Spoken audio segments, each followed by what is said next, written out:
Assalamu alaikum again, this brother Yahya Faruuq Muhammad, and I'll be doing the Ta'aleem today. And we ask the believers on the call to go ahead and mute your phones to block out any noise. And we'll go ahead and get started with today's Ta'aleem with Al-Fatiha. A'udhu billahi minash shaitanir rajeem. Bismillahir rahmanir rahim. Alhamdulillahi rabbil alameen. Ar-Rahmanir Rahim. Maliki yawmiddin. Iyyaka na'budu wa iyyaka nasta'in. Ihdina as-siratal mustaqim. Siratal ladina an'amta alayhim. Ghayril maghdubi alayhim waladdallin. Ameen. Alhamdulillah. We thank Allah for another beautiful day. All praise to Allah. We seek His help and His forgiveness. We seek refuge from Allah, with Allah, from the evil of our own souls and from our bad deeds. And whomsoever Allah guides will never be led astray. And whomsoever Allah leaves astray, no one can guide. And I bear witness that there is no God but Allah. And I bear witness that Muhammad is His slave and messenger. Dear brothers and sisters, in person and on the call today, we'll speak briefly today on a topic that I recently read. I printed it off and I'll read over this topic today. We'll share a couple of ayats and we also share a couple of hadith. But the topic that we're going to discuss today is life in Arabia before Al-Islam. Life in Arabia before Al-Islam. And we want to preface this topic by saying I'm not a historian. I'm not a historian. So as I was fact-checking some of these behaviors of the people in Arabia before Al-Islam, some words were off a little bit, but for the most part, we want to get out of the mindset of the people in Arabia before Al-Islam. So I'll read over this. As I mentioned, I'll share a couple of ayats and a couple of hadith for the short time that we have today, taking advantage of this time. And inshallah, we'll get something out of the Ta'aleem today. So brothers and sisters, before Al-Islam in Arabia, the people were in a bad state. And when they were blessed with Al-Islam and became followers of the faith, the deen of Allah, the people of Arabia found themselves in the best state, better condition. And they became leaders of nations and became the best of nations that was brought for humanity. Yes, evil was present in Arabia before Al-Islam. And it was manifested in many ways. And we'll go over some of the ways that misguidance and evil was present during that time. And then, inshallah, we can coincide all the way up to today with the mindset and the behaviors of the people of the day. The first one is that Arabs were idol worshippers, and they would seek to draw close to them. They would offer sacrifices to them and venerate them completely. Some of the idols were made by humans to look just like them. Some of the items were made with clay and other artifacts. And we know that the number of idols around the Kaaba was approximately 360 different idols that the people of Arabia had around the Kaaba.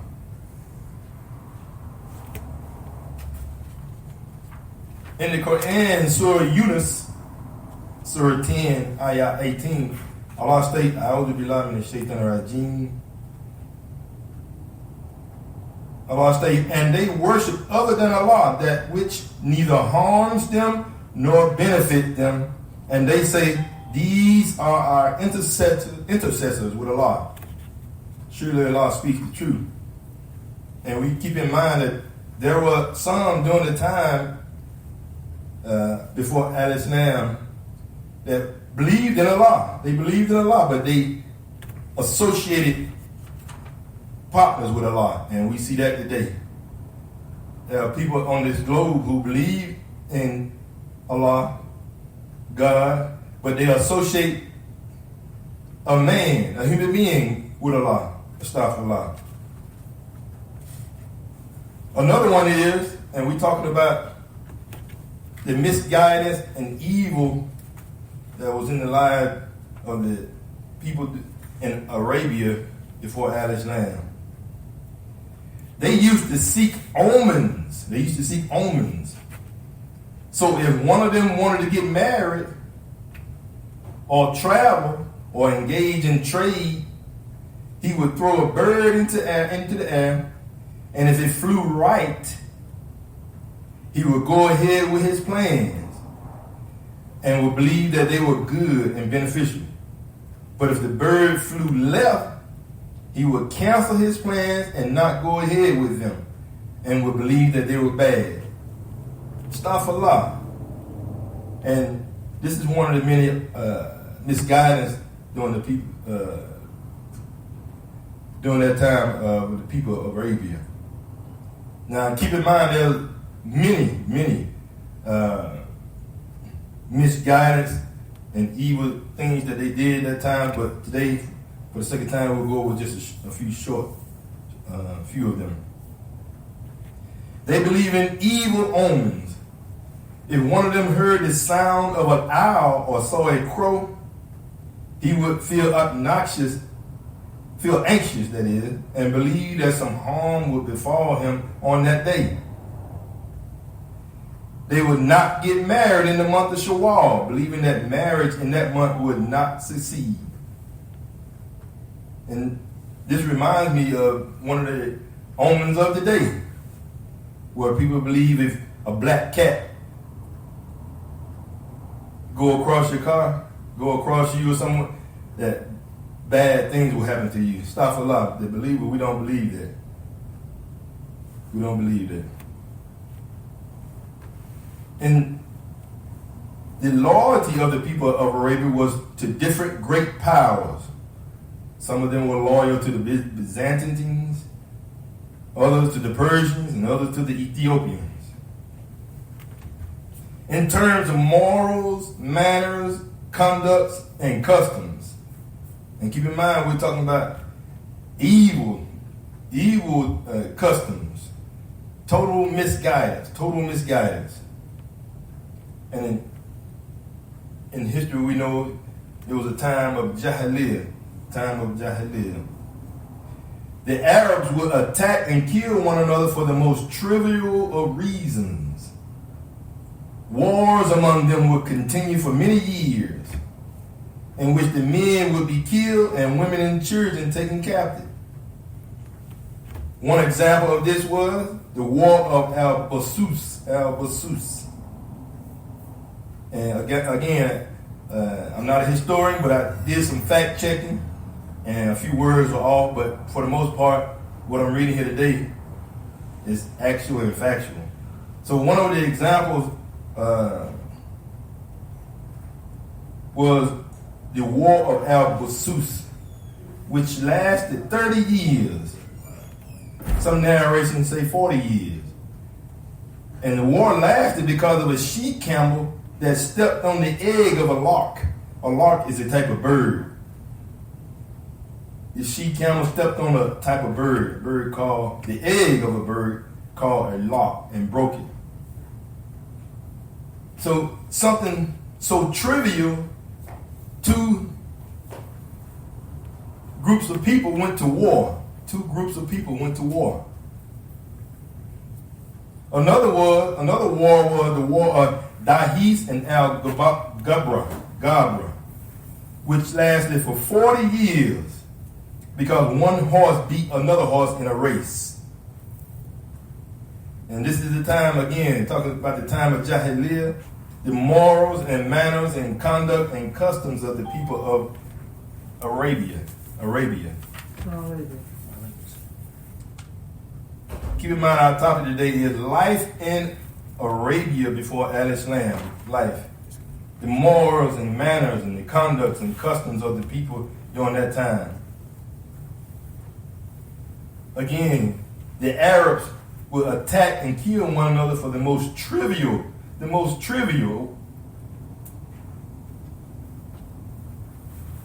One example I gave was the War of Al-Basus, which lasted 30 years because of a she-camel that stepped on the egg of a lark. A lark is a type of bird and broke it.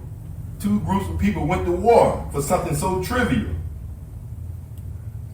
Another one example was the War of Dahis and Al-Gabra, which lasted for 40 years because one horse beat another in a race. The customs, the morals and manners and conduct of the people of Arabia during that time, Jahiliyyah.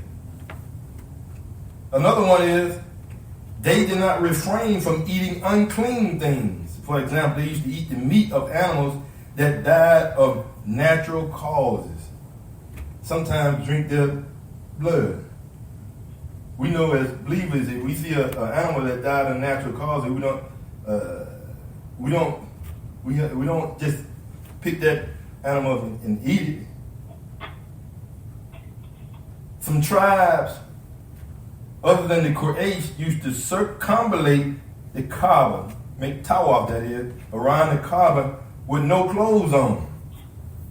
Keep it in mind, we're talking about the morals and manners and conduct and customs of the life of the people in Arabia before Al-Islam,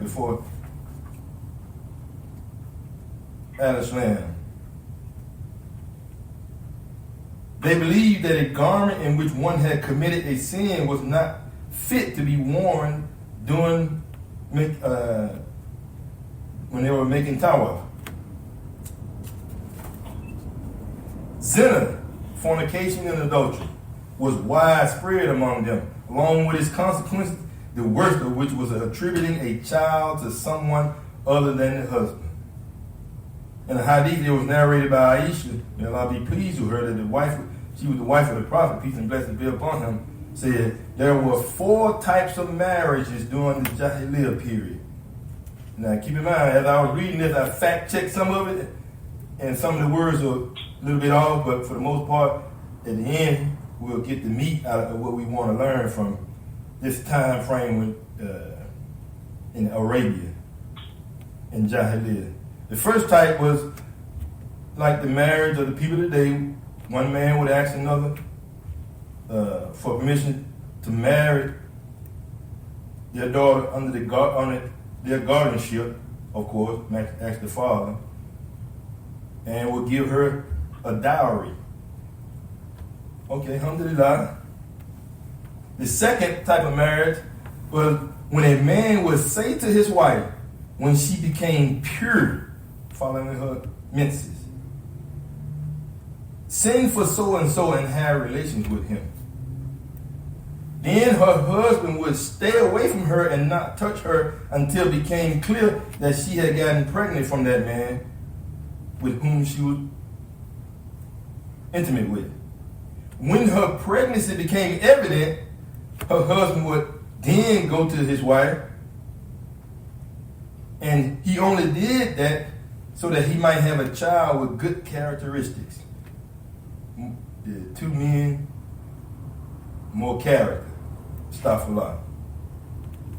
And this type of marriage was called the nikah al-istabada.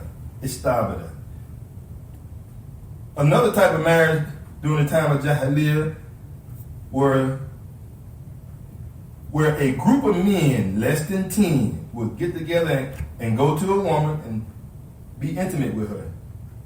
Astaghfirullah. Then, if she became pregnant and gave birth, a few days after the birth, she would send for them 2 men.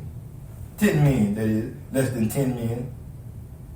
And none of them could refuse to come to her. When they all gathered before her, she would say to them, You know what you all have done? Now I have given birth. And she on her own just choose which man she wanted to be the father. Astaghfirullah. And the fourth type of marriage was where many people would go to a woman and she never refused anyone. And they had names that they were called during that time. For the sake of this Talim, I won't say that name, but they used to put flags on her door. So anyone would go in to be with that particular person.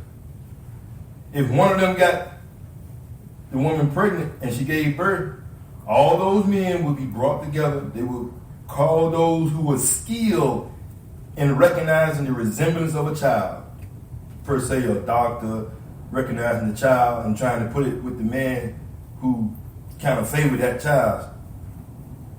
And they would attribute the child to the one whom those skilled people thought that the child resembled. And that they would choose that man. The child would be called his son, and the person could not refuse it. Astaghfirullah. We're talking about the period of Jahiliyyah. Now I'm going to sum this up at the end. But when the Prophet Muhammad, peace and blessings upon him, was sent with the truth, he abolished all these kinds of marriages that were known during the Jahiliyyah period, except the first kind, the one that is similar to the people of the day. They used to kill their children because of poverty, and because they were suffering. Some of them would bury their daughters alive for fear that they would be taken captive and bring shame upon them. Astaghfirullah. Allah states in Quran, Surah 6, Ayat 151, Allah states, and do not kill your children out of poverty. We will provide for you and them. Another one, Surah 17, Ayat 31, Allah states, and do not kill your children for fear of poverty. We provide for them and for you. Indeed, their killing is ever a great sin. We talking about a serious time of Jahiliyyah. And continue on just a few more. They felt pride in their forefathers and their lineage, to the extent that they would remember their forefathers and boast about them during the Hajj season and when performing the rituals of Hajj. It was narrated that Abu Hurairah, may Allah be pleased with him, said, the Messenger of Allah, peace and blessings be upon him, said, Allah may he be glorified and exalted, has taken away your pride of Jahiliyyah and your boasting about your forefathers. One is either a righteous believer or a doomed evildoer. You are the sons of Adam, and Adam was created from dust. Men should stop boasting about people, their forefathers, who are no more than the coal of hell, or the hellfire, or they will certainly be more insignificant before Allah than the beetle that rose on the dung with its nose. That was recorded in Irtamidi. They used to deal with usury, riba. The women during the time of Jahiliyyah, women were vulnerable to the worst type of mistreatment, humiliation, and degradation during the time of Jahiliyyah. That took many forms, apart from being buried alive in infancy, as I referred to. Women were deprived of inheritance altogether, so a woman would not have no share of whatever wealth her son, father, or mother left behind, even if it was great. Rather, they would treat her as chattels to be inherited. And that's when the verse came down in Surah 4 in Nisa, Surah 4, Ayat 19. O you who have believed, it is not lawful for you to inherit women by compulsion. And almost closing, and then I open the floor for questions, comments, and concern. They would force a woman to marry someone she did not like, or they would prevent her from getting married. Some husbands would leave their wives suspended as if it were, so a woman would not be treated with dignity as his wife. They would say, you are to me like my mother's back. and set a time limit for the one who swore that he would not be intimate with his wife. And we know that this is forbidden, to leave a woman suspended like that and just go on with your life. We see that in this society today. Just go on with your life. I know people still married, but it's been 10 years. They don't live together, never ain't seen each other in 10 years. Stop for life. The person can't go on with their life. This is forbidden in Al-Islam. So, brothers and sisters, it's plenty more. I just wanted to share a few. Again, the topic, life in Arabia before Al-Islam, some of the customs and traditions. Al-Islam, with its wise rulings, changed all these ignorant customs and rulings and replaced them with something better. As I mentioned, we don't have room to list all of them, so we just went over a few of them, and it's sufficient for us to mention some of the ways of Jahiliyyah and some of the changes that Al-Islam brought forth. Keep in mind, we talked about the conduct toward our spouses, inheritance, infant killing, family ties and of kinship, the evil of practicing belief in omens, zina and fornication. We just touched on some of these. Pride and lineage of our forefathers. In some countries, especially African countries, they worship. They literally go by the graveside and worship the forefathers. Astaghfirullah. And one custom, years ago, I remember watching a documentary in Africa, and when a newborn baby boy is born, the grandfather has to, when the newborn baby boy has to be, circumcised, the grandfather is the one who they give the skin to, and he have to partake of that. Astaghfirullah. So don't think these some customs in Jahiliyyah, but there are some customs here in America, and I can tell you some more, but for the sake of time, they are very monstrous. So dear believers, brothers and sisters, we thank Allah for guidance. We thank Allah for guidance, Quran and Sunnahs. And keep in mind that some of the people who were in Jahiliyyah during that time became believers. I don't want to leave that out. Just imagine you were living a life of degradation, and then the Deen came and cleaned you up. And what they did, they stopped their customs. They turned their ways and they seek forgiveness. They sought forgiveness, that is. And as we know today, Allah is most forgiving and most merciful. So with that in mind, I just wanted to share a few of those examples. May Allah forgive me if I said anything in error. I hope I wasn't too blunt. So I open the floor for comments, questions, or concerns. Assalamu alaikum. Assalamu alaikum. Wa alaikum salam. Excellent subject on just the days of ignorance prior to Al-Islam. And it reminds me of a saying of the Prophet, prayers and peace and blessings be upon him, in which he stated that the best, those who were best during the time of ignorance became the best Muslims. So you had people like, Umar, people like Abu Bakr, who, changed their creed to La ilaha illallah Muhammad Rasulullah, and the things that they may have been done that may have went against what Al-Islam was, they changed it and they used it for good, and they became the best of Muslims. As we know, Abu Bakr, he was rich. Abu Bakr meaning camel, father of the camels. He was one that was rich. He was also a historian. And people would come to him for, to learn about the history of Arabia. But I just wanted to point that out. And inshallah, those that's in the days of ignorance here in the U.S., as you mentioned, we ask that Allah guide them to Islam so they can use whatever abilities they have, knowledge, time, wealth, to become the best of Muslims to serve Al-Islam in America. Alhamdulillah.